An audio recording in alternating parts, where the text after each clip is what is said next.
Saya jemput Yang Berhormat Menteri Pembangunan Usahawan dan Koperasi untuk menjawab semua perbahasan. Silakan Menteri. Terima kasih Tuan Yang Di-Pertua. Bismillahirrahmanirrahim.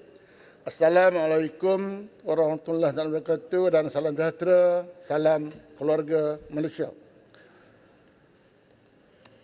Tuan Di-Pertua, terlebih dulu izinkan saya merakamkan ucapan setinggi-tinggi terima kasih di atas keprihatinan seramai 7 orang ahli yang berhormat yang telah membahaskan isu-isu berkaitan Kementerian Pembangunan Usahawan dan Koperasi ataupun MEDEK sepanjang tempoh perbahasan pada kali ini.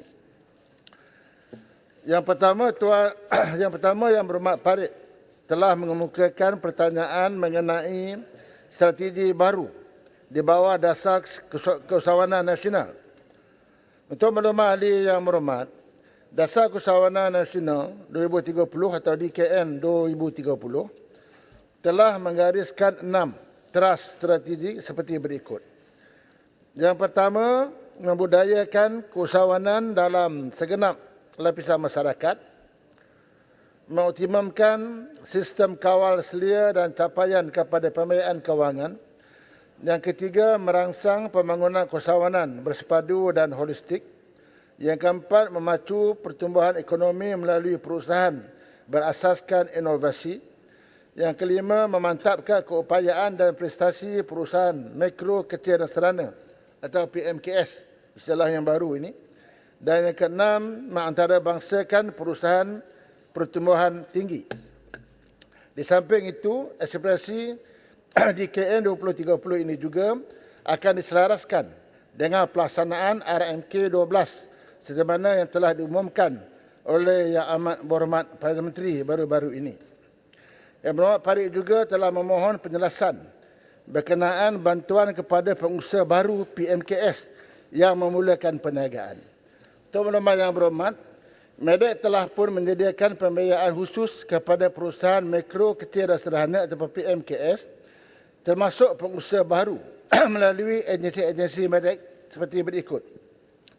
Melalui Tekun Nasional, pembiayaan kepada usahawan informal dengan nilai pembiayaan sehingga RM10,000.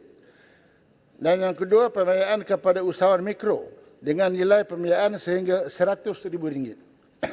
Amanah Atiah pula menyediakan pembiayaan kepada usahawan mikro dengan nilai pembiayaan sehingga RM30,000.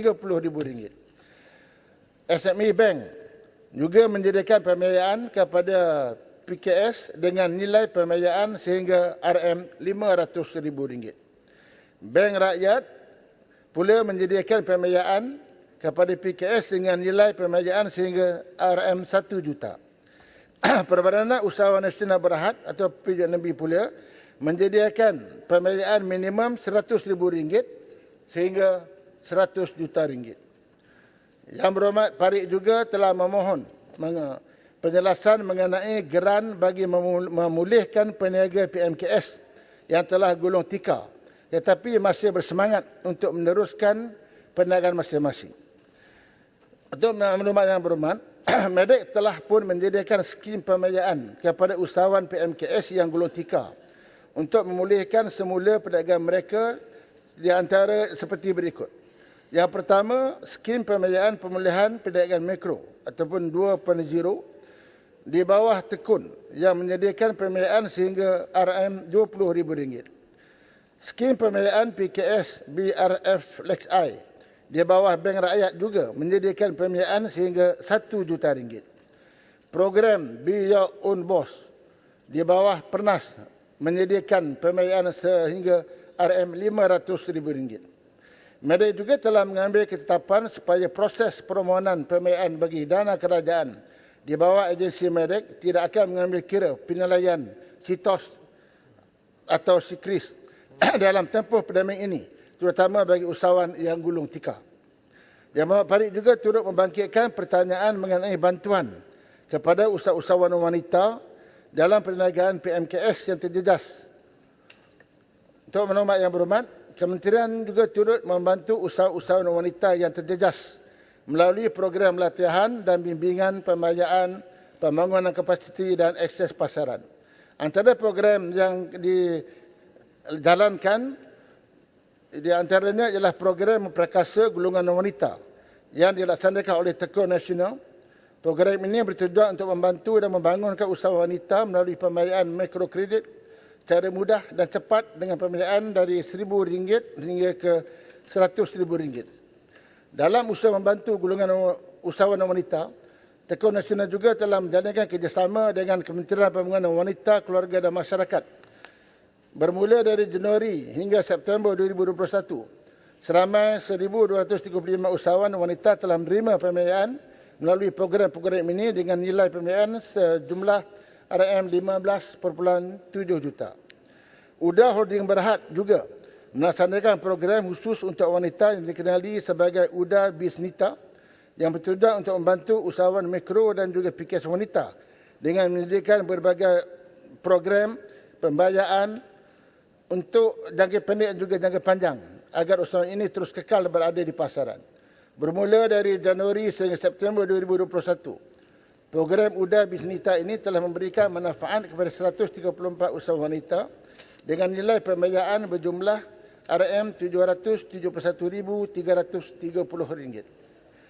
YB Steel telah mengemukakan cadangan pemberian bantuan dalam bentuk geran kepada usahawan Bumi Putra berbanding bantuan dalam bentuk pembiayaan ataupun pinjaman. Serta YB Yang Berhormat Bayan Baru juga turut. Pasal wanita tu boleh tak bertanya? Okey. Farid nak tanya dulu. Sila.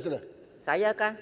Wafat kah? Saya bagi Farid dulu kerana ini jawapan kepada Yang Berhormat Farid. Terima kasih Tuan Speaker. Terima kasih jawapan Menteri yang cukup jelas khususnya untuk membantu golongan usahawan kita termasuklah wanita. Saya nak tanya kepada Menteri, bolehkah usahawan wanita ini diberikan bantuan secara geran dengan jumlah yang berdaya saing, mampan dan bukan semata-mata dalam bentuk pinjaman? Dan bolehkah mereka ini dibenarkan diberi pengecualian seperti moratorium untuk tahun depan, tidak perlu lagi bayar sewa serta mengadakan kerjasama dalam platform digital ekonomi? Terima kasih. Kita bagi satu lagi Yang Berhormat Beaufort. Terima kasih Tuan Yang Dipertua. Saya juga ingin tahu apakah perancangan kementerian untuk tempoh 5 tahun akan datang RMK 12 ini tentang berapa jumlahkah bilangan usahawan wanita yang akan diwujudkan dalam tempoh tersebut dan sampai ke manakah mereka ini? Adakah just PKS ataupun sampai ke peringkat global? Bagaimana kementerian akan membantu mereka? Jempol sikit ya. Sikit. Sikit jempol. 30 saat. Okey, tadi menteri ada sebut pembiayaan bank, SME bank Saya nak menyentuh soal kadar faedah. Kadar faedah SME bank ni adalah lebih mahal, lebih tinggi berbanding dengan bank komersial. Apa pandangan menteri? Sila Menteri. Teruskan jawapan. Terima kasih Yang Berhormat. Yang pertama tadi mengenai geran untuk mikro ni, kita ada memberikan beberapa sumbangan bentuk peralatan kerana mikro ini dia punya pinjaman maksimum RM100,000. Jadi kerana itu kita ada beri geran ialah untuk IKS. Betul juga bentuk peralatan. Mengenai moratorium, memang kita memberikan moratorium. Seperti ujung tahun ini memang kita berikan moratorium dan juga kita juga bukan saja membayar pinjaman tapi juga kalau ada menyewa premis di bawah MEDEC.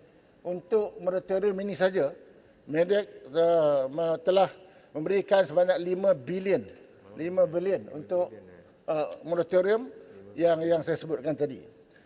Mengenai dalam perancangan wanita yang Beaufort menyatakan saya akan beri secara bertulis kerana di dalam penangkaan yang saya sebut mengenai perancangan dasar keusahawanan negara ini, kita sekarang ini sudah tentu kita akan berikan kota-kota ini kepada bilangan wanita dan juga selain daripada sasaran-sasaran yang telah pun kita tetapkan.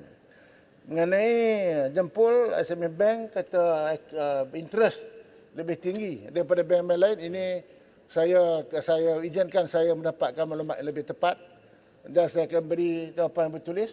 Dan sebenarnya yang telah pun saya nyatakan, selalunya dalam pinjaman ada dua. Kalau peruntukan, dia kena tengok pinjaman daripada mana. Kalau daripada peruntukan kerajaan yang dia telah diumumkan, tetapi diuruskan oleh pihak bank, yang itu interestnya adalah rendah, kena hanya service charge. Tetapi kalau pinjaman itu dibuat memang melalui duit bank yang sedia ada, bukan daripada peruntukan kerajaan, yang itu mungkin bank mengikut rate yang sedia ada. Teruskan. Yang Berhormat STU mengemukakan cadangan pemberian bantuan dalam bentuk geran kepada usahawan Bumi Putra berbanding bantuan dalam bentuk pembiayaan ataupun pinjaman serta YB bayan baru. Turut mencadangkan geran insentif untuk membantu PMKS memasarkan produk tempatan ke seluruh dunia. Untuk maklumat yang berhormat, Medek sentiasa berusaha untuk menyediakan berbagai program yang inklusif melalui agensi-agensi di bawah Medek. Untuk makluman, cadangan pemberian bantuan dalam bentuk geran ini telah dilaksanakan oleh agensi di bawah Medek seperti yang berikut. Itu yang disebut pasal geran tadi ya. Kita juga ada beri geran. Yang pertama, SME Corp menyediakan sebanyak 3 jenis program berbentuk geran, iaitu program peningkatan enterprise Bumi Putra ataupun BIP yang bertujuan untuk mewujud dan membangunkan PKS Bumi Putra yang berdaya saing, daya tahan dan dinamik melalui bantuan bersepadu. Bermula daripada Januari sehingga Ogos 2021, SME Corp telah pun meluluskan sebanyak 157 permohonan geran dengan nilai sebanyak 19.56 juta. Program yang kedua itu program pembangunan perniagaan usahawan mikro, BISMI.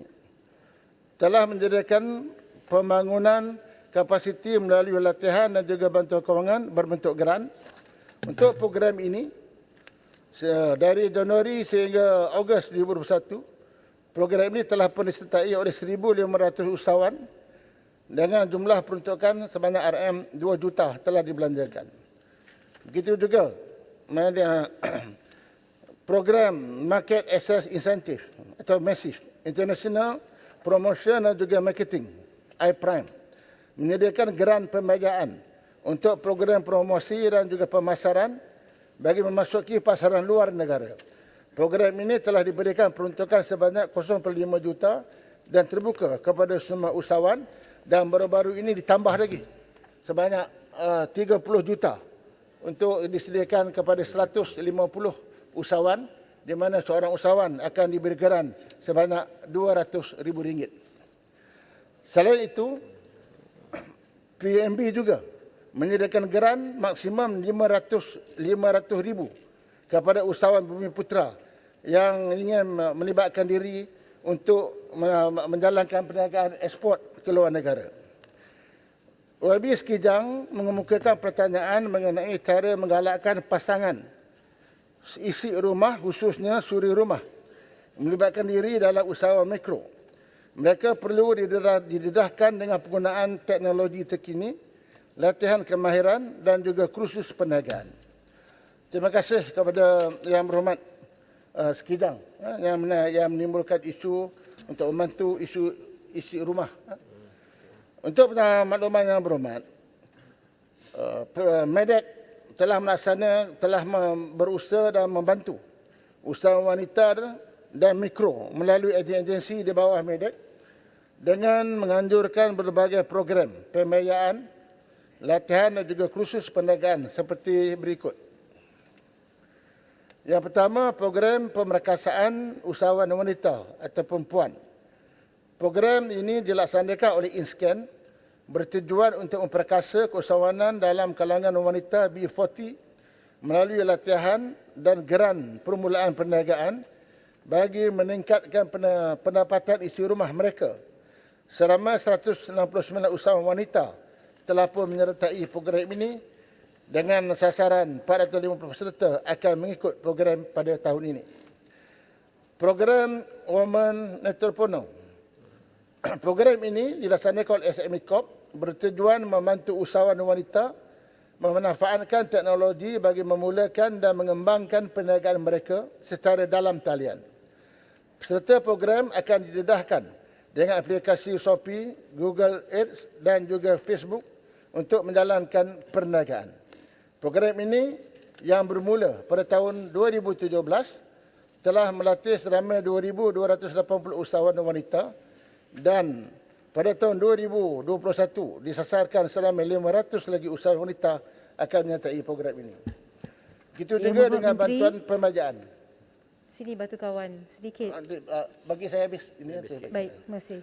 Bagi bantuan pembiayaan dalam usaha ini untuk mengalahkan golongan suri rumah menjalankan perniagaan, Tekun Nasional menyediakan pembiayaan melalui skim pembiayaan informal ataupun SPIN khusus untuk usahawan yang tidak berdaftar dan juga menjalankan perniagaan secara kecil-kecilan, beroperasi dari rumah, perniagaan atas talian dan juga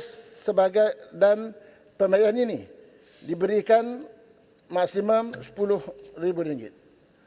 Begitu juga di bawah Inscan telah menyediakan berbagai program latihan kepada usahawan wanita melalui program Business Training, IBT dan juga kursus asas keusahawanan. Program-program yang dilaksanakan oleh Inscan ini telah memberi manfaat kepada 11,452 peserta. Melalui jumlah tersebut, sebanyak 6,142 adalah terdiri daripada usahawan wanita dan mikro. Ya, sila, kawan. Sila Batu Kawan. Terima kasih Pak Menteri, terima kasih Yang di-Pertua. Soalan saya begini Yang Pak Menteri, terima kasih atas jawapan mengenai pencapaian mewujudkan keusahawanan wanita. Namun saya ingin tahu bagaimana seorang wanita yang duduk di kawasan kampung, kawasan estate, kawasan pedalaman akan tahu mengenai program-program ini. Bagaimana mereka boleh mohon melalui saluran apa dan adakah wujud program-program ini dalam bahasa-bahasa yang berlainan supaya mereka faham bagaimana untuk mohon dan kebaikan program-program ini. Pada masa yang sama, saya juga ingin tahu sama ada kementerian masih menggunakan SOP sebelum COVID dengan garis panduan, moratorium, bantuan pinjaman yang lain. Sebab SOP sebelum itu adalah agak ketat, agak rigid dan melihat kepada keadaan ekonomi sekarang, ramai wanita yang hilang pekerjaan, ibu tunggal dan sebagainya. Dengan menggunakan SOP sebelum ni, barangkali mereka tidak lulus atau tidak dapat manfaat daripada program-program ini. Maka saya ingin tahu, adakah kelonggaran itu wujud dan jika ya, apakah kelonggaran wanita yang blacklisted sebagainya sebagai guarantor, boleh tak mereka mohon untuk bantuan-bantuan ini? Terima kasih. Terima kasih Batu Ya, Kawan. Bapak Menteri, dengan izin. Pertamanya saya ucapkan tahniah kerana telah diangkat sebagai menteri sekarang, sahabat kita. Cuma saya juga berterima kasih di atas pengumuman yang telah dibuat. Semestinya kita lihat yang Bapak Menteri begitu committed untuk memperkasakan wanita, julutuh menyokong. Pada masa yang sama, saya ingin tanya Bapak Menteri, berkenaan dengan mungkin yang Bapak Menteri tidak berkesempatan untuk mengulas sekarang. Berkenaan program-program ini kita lihat memang banyak juga dana yang diberikan oleh kementerian. Soalan saya adalah kita menerima berita kemarin bahawa program-program berkenaan dengan pemerkasaan wanita ini seperti yang telah sumbangan yang telah diberikan kepada Yayasan Sosial Wanita Malaysia sebanyak 470,000, maafkan saya, dan Persatuan Wanita Berjaya Sejati Malaysia. Program yang dianjurkan adalah program gubahan bunga perkahwinan secara profesional dan wedding deco. Jumlahnya lebih kurang 500,000 juta. Dan satu lagi adalah program pemerkasaan wanita oleh Persatuan Wanita Berjaya Sejati, 1.1 juta yang diberikan. Cuma kemuskilan saya adalah pengurusi kedua-dua NGO yayasan ini merupakan yang ada kaitan dengan Malaysian Indian Congress. Jadi semua permintaan saya adalah saya tidak mahu wang ini disalahgunakan dan saya cuma ingin tanya Menteri untuk pastikan bahawa wang ini akan capai sasaran matlamatnya untuk betul-betul memberi latihan kepada wanita dan memperkasakan wanita. Ini adalah permintaan saya. Menteri. Terima kasih, Menteri. Menteri. Terima kasih Menteri Kawan dan juga Jelutong. So terima kasihlah Jelutong. Kita pun dah tak ada selalu gaduh-gaduh, jadi berlaku dalam keadaan aman. Saya lihat kedua-dua ahli yang berhormat, Menteri Kawan juga Jelutong memang menitik beratkan masalah wanita di luar bandar. Memang tidak dinafikan bahawa kadang-kadang program-program ini memang sukar kerana nak sampai keluar. Jadi seperti saya kata program informal tadi. Artinya wanita-wanita yang berniaga di tepi jalan, ni tidak ada lesen perniagaan, ni tidak ada lesen daripada majlis tempatan, sebenarnya boleh memperuntukkan, tapi ini maksimum 10,000 saja kita bagi. Caranya ialah melalui tekun. Jadi kalau nak dapat maklumat lebih tepat lagi ialah biarlah melalui tekun, di mana di tiap-tiap kawasan parlimen ada pejabat tekun. Itu yang pertama. Yang kedua, untuk pelaksanaan yang kedua, saya akan saya umumkan dalam dewan ini, saya akan bekerjasama dengan NGO yang ada. Tetapi itulah, bila kata NGO ini susah juga. Tadi Jelutong kata dua NGO tadi ada kaitan dengan parti politik. Tetapi bagi saya, bila sebut NGO, sudah tentulah dia berbeza dengan pertubuhan politik. Jadi kerana itu, dengan adanya NGO ini, mereka tahu ahli-ahli mereka dan mudah untuk kita bekerjasama dengan NGO ini untuk Syabas, Menteri. sampai. Syabas. Saya cuma minta supaya wang ini tidak di-hijack oleh MIC. Wang untuk rakyat India yang betul-betul diperlukan tidak di-hijack oleh MIC. Terima kasih. Terima kasih. Yang Berhormat Menteri, sedikit cadangan daripada NGO, boleh saya juga cadangkan bahawa pusat-pusat khidmat kami, ahli-ahli parlimen, turut disenaraikan sebagai your midpoint ataupun pusat untuk memberi maklumat daripada penduduk kami terus pergi pejabat tekun yang mungkin jauh, mereka harus berbelanja. Jadikan pusat khidmat rakyat kami, parlimen kami sebagai your midpoint as well.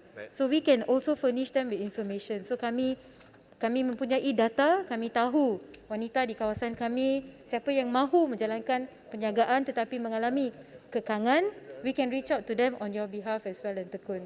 Terima kasih. Terima kasih. Saya memang mengalu-alukan. Kalau katalah ahli-ahli berhormat, ada pusat khidmat masing-masing, boleh kumpulkan borang-borang ini. Boleh kumpul, kemudian bawalah borang-borang ini, pergilah ke pejabat tekun. Biar yang berhormat berurus dengan pegawai-pegawai tekun ni. Syarat saya dah bagi tahu tadi. Syarat kita dah bagi tahu tadi, dan kan itulah saya juga akan menubuhkan satu badan, satu NGO yang saya nak cadangkan ialah Majlis Pembangunan Usahawan dan Koperasi di tiap-tiap kawasan parlimen. Kerana seperti mana yang berhormat tahu, berbagai-bagai program kementerian kita buat, tetapi kadang-kadang dia tak sampai. Tapi dengan adanya Majlis Pembangunan Usahawan dan Koperasi di tiap kawasan parlimen, di situ nanti dia akan ada pengurusinya, urusiannya yang ditekun, dan semua agensi akan letak dia duduk di bawah majlis ini, dan pada masa ini kita akan melibatkan pemimpin tempatan untuk kita membantu dan menyampaikan peluang-peluang yang ada di bawah Medek. Dan daripada yang berhormat kata tadi bahawa mengenai supaya percepatkan, sebab itu saya dah umum dah. Saya kata mana dia penjaga kerajaan tak perlu cek situs, tak perlulah nak tengok dia punya secret, tetapi kalau dia benar-benar tengah sesak, kita kena bantu. Ini dalam keadaan luar biasa. Besok ekonomi dah pulih, okey, boleh ikutlah prosedur-prosedur biasa. Ini telah pun saya... Tahniah Menteri. Speaker kita puji, walaupun lelaki berjiwa wanita. Kita puji. Ya. YB Menteri. YB Jelutong. Tanpa wanita siapalah kita. Betul. Itu saya sokong. Kita sokong. Ya. YB Menteri ada 6 minit lagi. 6 minit lagi. Ya. YB Menteri ada 6 minit lagi. Saya last sebelum nak habis pun. Yang last ini mengenai yang dibangkitkan oleh Yang Berhormat Kelang. Yang Kelang membangkitkan isu berkenaan peruntukan dan pinjaman tekun untuk kaum India. Perlu ditingkatkan, dan juga YB Betul Kawan juga membangkitkan berkenaan apakah program khusus bagi membantu usahawan India dan juga pecahan pembiayaan mengikut Argentina. Untuk makluman Yang Berhormat, Tekun Nasional menyediakan pembiayaan khusus kepada usahawan dari kaum India menerusi skim pembangunan usahawan masyarakat India, SEPUMI. Pada tahun 2020, pembiayaan disalurkan berjumlah 16.8 juta kepada 617 orang usahawan. Bagi tempoh Januari hingga Ogos 2021, Tekun Nasional telah pun menyalurkan sejumlah RM21.6 juta kepada 917 orang usahawan India berbanding peruntukan yang disediakan hanya 20 juta. Walaupun peruntukannya 20 juta, tapi Tekun bagi lebih daripada peruntukan yang disediakan. Kalau ini juga termasuklah usahawan wanita India ada lebih kurang ada 950 orang. Secara keseluruhannya, sejak skim pembangunan usahawan masyarakat India diperkenalkan pada tahun 2008, kerajaan melalui Tekun Nasional telah menyalurkan sejumlah RM345 juta kepada lebih 23,446 usahawan kaum India. Yang Berhormat Baginda Datuk membangkitkan mengenai lantikan pengurusi Tekun Nasional kepada kalangan ahli politik. Ya. Kelang. Kelang. Pertama saya ucap Speaker, terima kasih kepada Menteri dengan jawapan itu. Saya ucapkan terima kasih kepada Menteri yang telah sudi jawab soalan yang saya. Tapi saya nak satu soalan yang Menteri. Ini berkaitan dengan golongan yang telah gulung tikar daripada semua kaum. Satu daripada masalah yang mereka mengalami khususnya mikro SME sini di bawah Tekun dan sebagainya. Mereka tidak dapat memulakan bisnes mereka oleh kerana operating cost ataupun rental cost adalah lebih kurang 30% daripada kos operasi. So, cadangan saya kepada Menteri ialah kalau kerajaan boleh mempertimbangkan untuk menolong bayar rental cost kepada kumpulan yang telah cicir, yang telah gulung tikar supaya mereka dapat memulakan bisnes mereka daripada khususnya micro SMEs yang banyak anak bumi putera seperti penggunting rambut dan sebagainya. Saya kerja dengan satu kumpulan yang mana gunting rambut yang dia punya membership lebih kurang 800 orang di seluruh Malaysia sebelum COVID. Tapi selepas COVID hanya 30 yang masih ada. Ini kumpulan Bumi Putra dan juga ada satu kumpulan India pun sama dengan masalah itu, tetapi mereka nak mula, mereka nak start lagi, tetapi mereka tidak ada wang untuk bayar sewa. Dan sewa itu bukan beribu-ribu ringgit, tidak. RM500, RM1,000, RM1,500. Dan kalau Tekun boleh bayar tolong mereka, mereka akan mulakan bisnes mereka supaya dapat menjamin kepentingan keluarga mereka dan sebagainya. Minta pandangan Menteri. Terima kasih Yang Berhormat. Ini cadangan yang baik. Saya akan pertimbangkan kerana selama ini kita bagi bantuan kepada mereka yang terjejas ialah untuk mereka memulakan perniagaan. Cadangan Yang Berhormat, instead of kita bagi memulakan perniagaan, kita bagi untuk membayar sewa. Ini saya akan, saya ingat ini cadangan yang baik, saya akan laksanakanlah. Nanti saya akan bagi tahu supaya ini salah satu skim yang baru, supaya membantu untuk membayar sewa. Matlamat kita senang saja, iaitu kita nak mereka yang terjejas ini mestilah diberikan peluang perniagaan dengan seberapa segera. Sebab itulah saya kata tadi, red tape ni, cerita skrin ni kita ketepikan dulu. Janji terutama golongan mikro ni yang paling ramai yang terjejas apabila pandemik 19 ini berlaku. Yang akhir sekali, Yang Berhormat Baginda Datuk membangkitkan mengenai lantikan pengurusi Tekun Nasional daripada kalangan ahli politik dan mencadangkan lantikan di kalangan tenaga profesional. Untuk Yang Berhormat, sejak perlumbaan Tekun, pelantikan pengurusi Tekun memang terdiri dari berbagai latar belakang. Bagi cadangan lantikan supaya lantikan pengurusi Tekun dalam kalangan tenaga profesional, so ini akan ditelitikan untuk pertimbangan yang sewajarnya. Dan Yang Berhormat Baginda Datuk juga membangkitkan mengenai peruntukan yang lebih banyak untuk amanah ikhtiar Malaysia ataupun AIM. Selaras dengan perkara ini, saya sebagai menteri memang menyokong cadangan daripada Baginda Datuk dan untuk makluman bahawa amanah ikhtiar sekarang ini memang diletak di bawah Kementerian Medan dan mungkin sebelum ini tidak dapat peruntukan yang banyak, tetapi saya akan cuba untuk memohon kepada Kementerian Kewangan pada sesi libat urus bajet. Kita akan ada satu libat urus bajet pada 2022 yang akan datang. Cadangan daripada Bakan Datuk ini saya akan kemukakan kepada Menteri Kewangan. Yang Hormat Menteri, boleh saya Yang last Hormat. sebelum ni? Saya berjawapan habis. Ya, saya minta before dulu ke Betul Kawan. Okay. Saya nak bertanya kepada Yang Hormat Menteri, tahniahlah saya ucapkan segala usaha yang sedang dibuat. Saya nak tanya, sejak tempoh pelan pemulihan ini sudah memula, adakah kementerian membuat pemantauan berapa bilangan peniaga-peniaga kecil yang ada di Malaysia sudah kembali beroperasi? Dan jika ada, apakah didapati kekangan ataupun masalah yang mereka hadapi yang boleh kita membantu mereka? Terima kasih. Before sila Batu Kawan. Ya. Terima kasih Tuan Yang Di-Pertua, terima kasih Yang Berhormat Menteri. Yang Berhormat Menteri, saya boleh terima jawapan bertulis di atas isu yang saya ingin bangkitkan di sini, iaitu mengenai cadangan satu grant untuk membantu pengusaha bas, terutama sekali pengusaha bas sekolah. Rata-rata dalam pandemik ini di mana ada kekangan MCO, tidak boleh cross border daerah, ramai pengusaha bas terpaksa mengalami satu situasi mereka perlu bayar syarikat kredit walaupun di bawah kementerian yang lain, tetapi they've come to a point where they don't know what to do. Ada yang dah masuk hospital sebab pressure dan ada yang masih menerima surat daripada mahkamah. Maka saya ingin cadangkan kalau kementerian ada satu peruntukan dana khas grant untuk membantu mereka so that they can recover, dan saya harap Yang Berhormat Menteri akan pertimbangkan cadangan saya ini dalam tanggungjawab dan tugas menteri dalam 100 hari ini. If you can do this, Yang Berhormat Menteri, I think you have surpassed your other colleagues who are already receiving bad marks on their 100-day performance. Terima kasih Betul Kawan. Terima kasih. Baik. Bila dia minta rumusan sekali terus. Saya dah, ni akhir dah jawapan saya. Saya nak ulas daripada jawapan daripada Before. Before, saya akan bagi saya betul lah sebab saya tak ada perangkaan. Tapi dalam target 100 hari ini memang kita ada untuk menolong, membantu usahawan terjah ini lebih kurang 176,000 orang. Kita akan cuba bantu.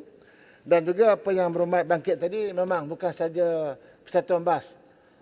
Saya juga dah berjumpa dengan beberapa persatuan. Daripada mikro, daripada industri kecil, sederhana. Semalam ada dekat 35 NGO jumpa saya. Berbagai-bagai masalah yang mereka hadapi. Jadi untuk itu saya nak menjemputlah mana-mana NGO di luar sana. Persatuan-persatuan yang mungkin saya tak sempat nak jumpa. Ada senarai dekat saya dekat lebih 50 NGO yang melibat usahawan ini. Mungkin saya tak boleh jumpa semua. Tapi saya akan mengadakan satu dialog.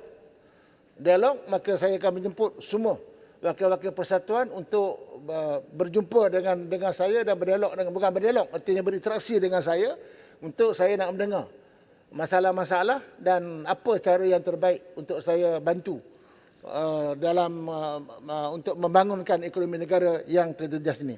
Jadi Tuan Yang Di-Pertua, setakat ini sajalah penjelasan-penjelasan yang dapat saya berikan mengenai isu yang telah dibangkitkan sepanjang tempoh Perabasaan Titah Hari Raja pada kali ini. Saya berharap daripada penjelasan tersebut ianya telah dapat menjawab semua soalan yang telah dibangkitkan oleh ahli-ahli yang berhormat. Terima kasih. Terima kasih Yang Berhormat Menteri Pembangunan Usahawan dan Koperasi.